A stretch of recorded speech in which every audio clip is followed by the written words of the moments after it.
with a big, big thank you to all of you. Everybody here means so much to me.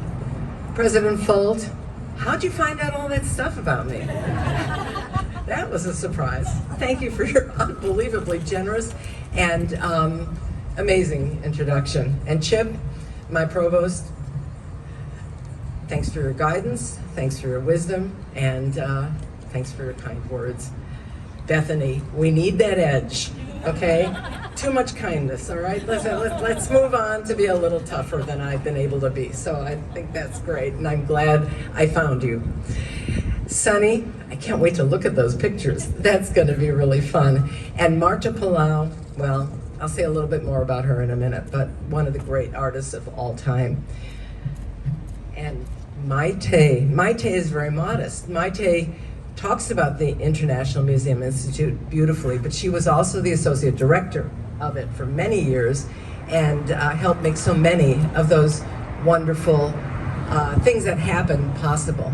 And Tim Whalen, I've known you more than anyone else at USC, my God. He's been running the Getty Conservation Institute and doing amazing work all over the world. I'm really proud of both of them and all of my students who are here.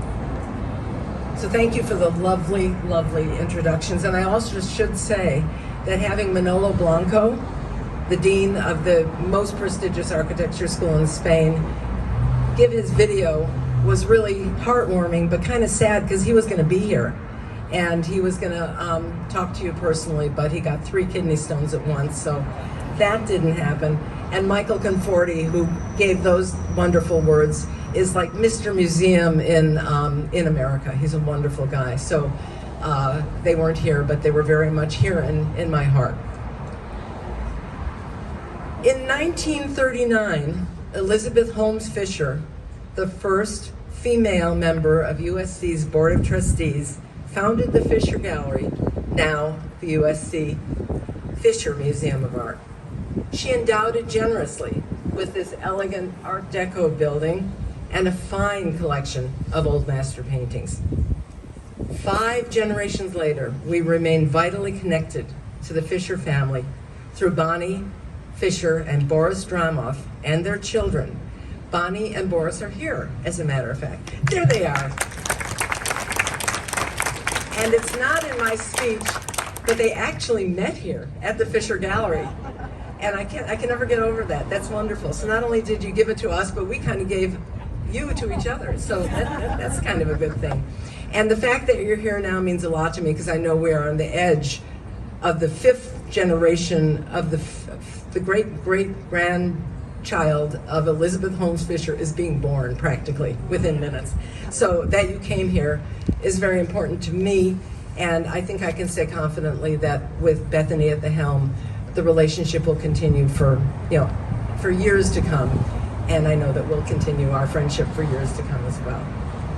In 2013, 8 decades later, I was privileged to play a role in USC's acquisition of the Pacific Asia Museum in Pasadena, affectionately known as PAM. I was delighted when we hired Christina Yu to work closely with me to integrate our new museum into the USC family. That accomplished, Christina went on to become the head of curatorial affairs at the Boston Museum of Fine Arts. And she has traveled here to be with us this afternoon with her family. Welcome back, Christina. Where are you? She's here with her husband. There she is. Welcome home.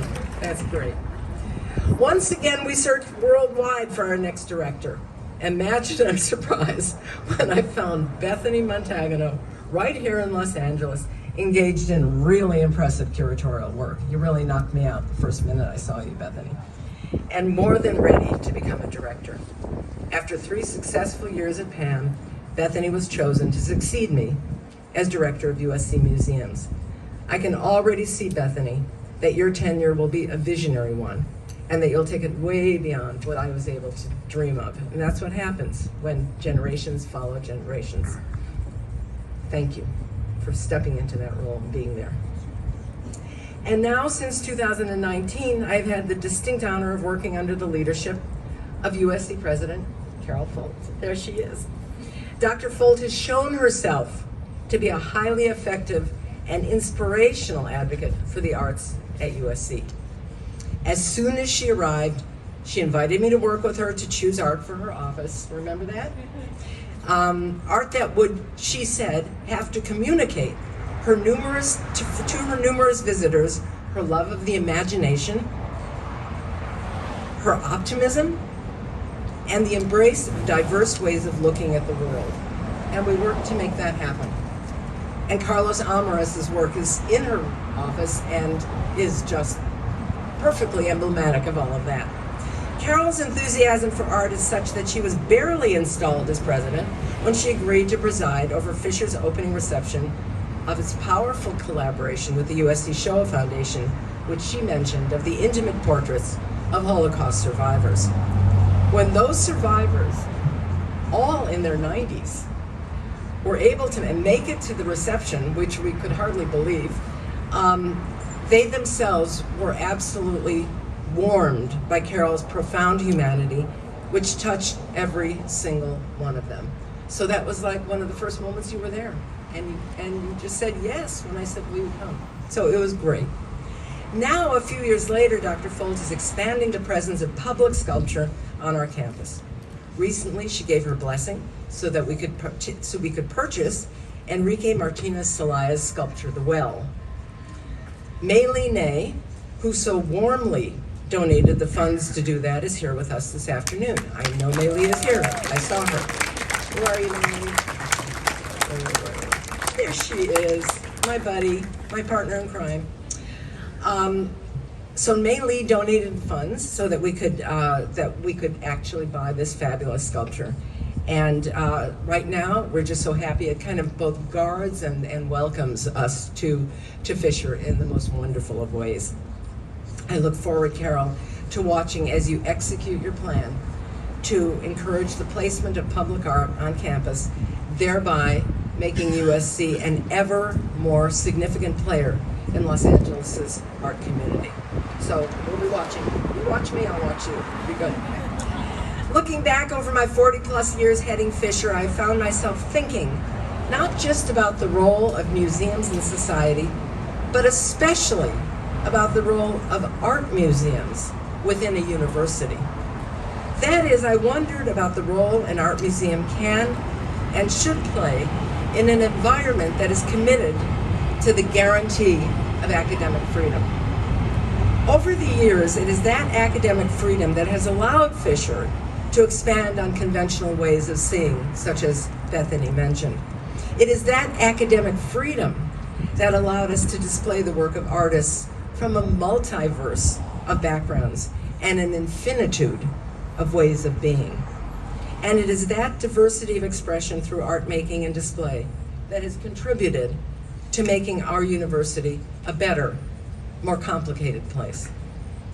With all that in mind, I want to point out that Fisher's installation over here behind you, that beautiful garden over there, begun more than a quarter of a century ago by world-renowned artist Jenny Holzer, bears witness to USC's protection of our First Amendment freedoms. This art installation, although controversial at its inception, has become a venerated site for discussion and debate about what freedom of speech actually means, about what its role in protecting an open society can and should be in wildly changing times. What I also learned about a university museum is that art can be especially exciting when it participates in a complex knowledge system. Over the decades, we were able to produce some of our most innovative and experimental projects by connecting Fisher with, for example, the School of Engineering. Giannis is here, with the robotics program. The Spanish department, Roberto Diaz is here. The School of Dramatic Arts, the Thornton School of Music, the USC's brilliant poets and authors in the English department, the Roski School of Art and Design, the Keck Medical School, and importantly, the School of Cinematic Arts, where, by the way, Jenny Holzer's tribute to the First Amendment had its origins. However, I also want to underline that we never ceased to pay homage to and exhibit those artists committed to art for art's sake. All told, we made opportunities for hundreds of artists. For some, Fisher was a first ever exhibition. For others, it was a mid-career event. And for a precious few, it was the apotheosis of their art careers. Chuck Arnoldi is here tonight. His piece, unfortunately covered by the sound equipment, is one of our beautiful public art pieces, and he had a great exhibition here that was cut a little bit short by COVID, but everybody in the world saw it. Chuck, are you here? Saw you. Thank you for being part of our public art. Love it.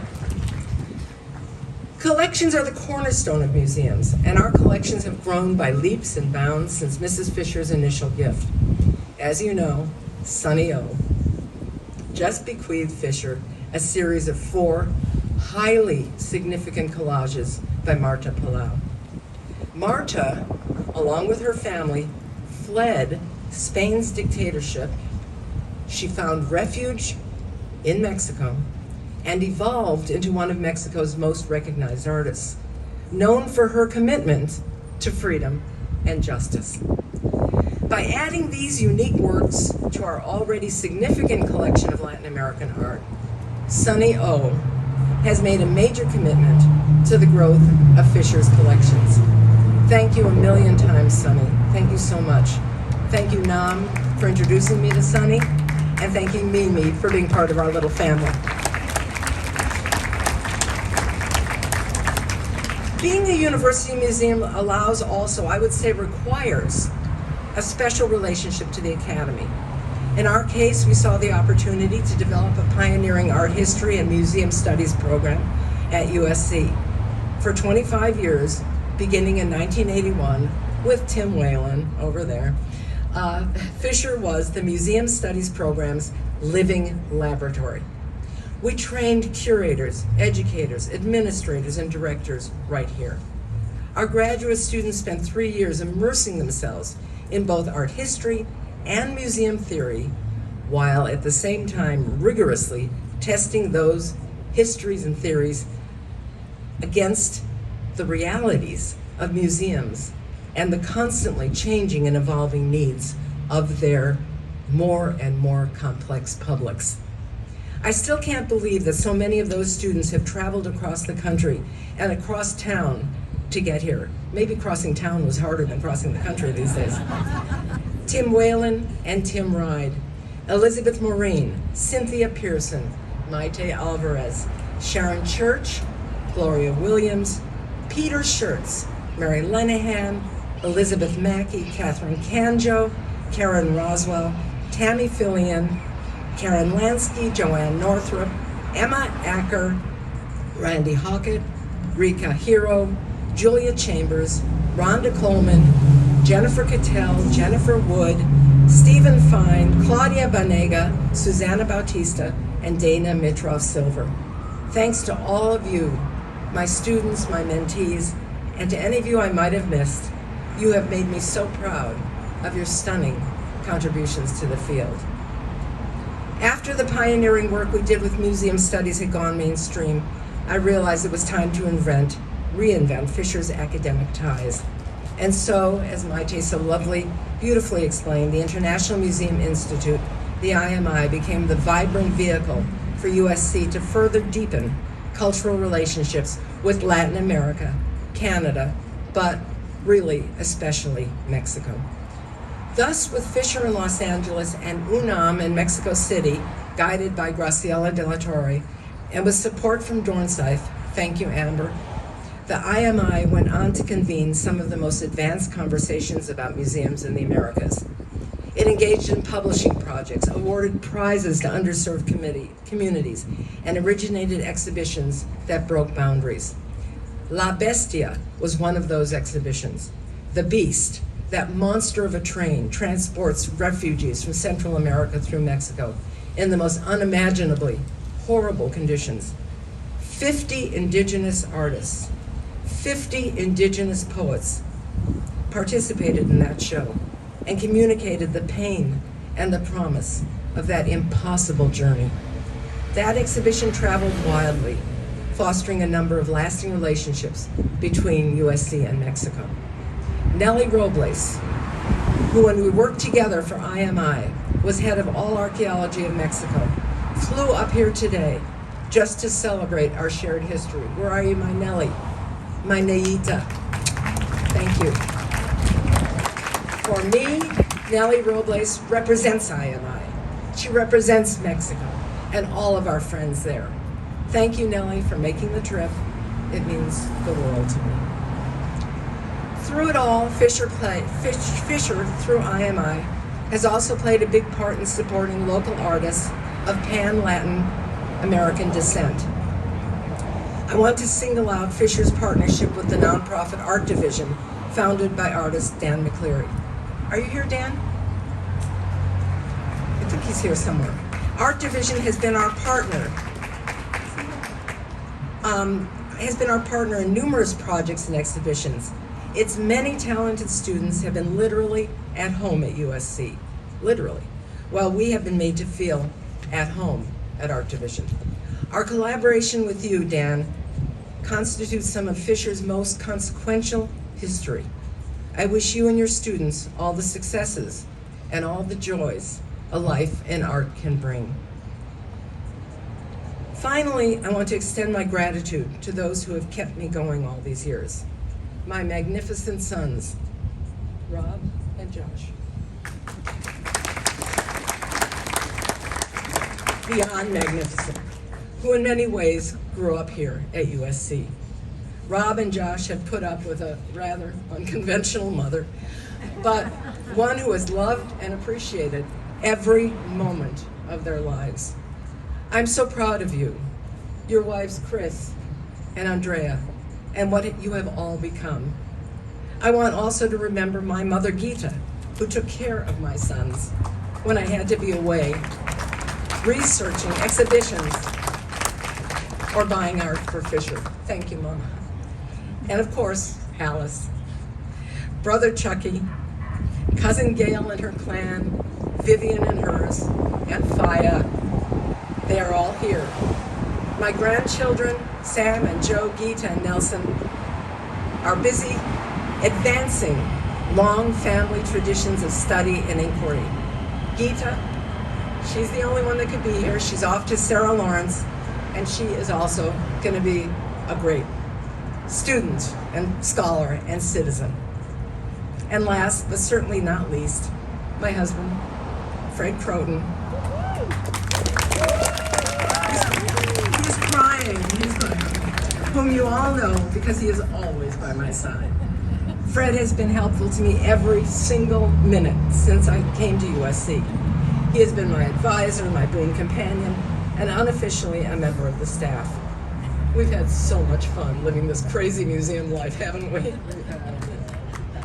Thank you with all of my heart to my extraordinary family and to the oh so many friends and colleagues who are in attendance here this afternoon and cheering us on.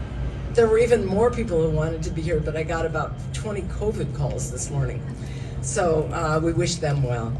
My heart is overflowing with joy and with the sense of the luck that I've had living this amazing life and having this fabulous career.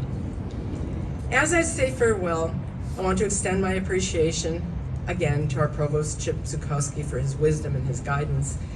And finally, I want to express my warm gratitude to both the Fisher and the PAM staffs, including all the behind-the-scenes U.S. employees who I know keep us running, Mandeep and everybody else in facilities and transportation.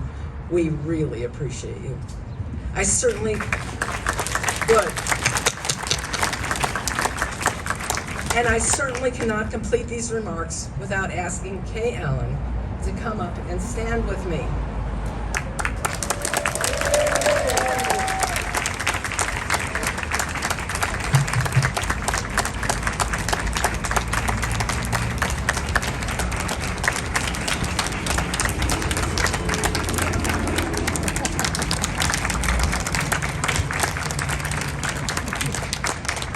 Kay was well ensconced at Fisher when I arrived. in 1981. In fact, she was the only person here. Unbelievably, she is still here, and she hasn't aged at all. That I don't like her for. See, Bethany, I can be mean too, right? I could not have accomplished anything I have done without you, Kate. Nothing. No. Every time I tried to push the envelope and an idea looked really, truly impossible, not enough space, not enough staff, not enough money. Every time that happened, we would put our heads together and inevitably find a way. Thank you, Kay, for always hanging in there with me. There has been no museum partnership as enduring, as indestructible, and as creative as ours.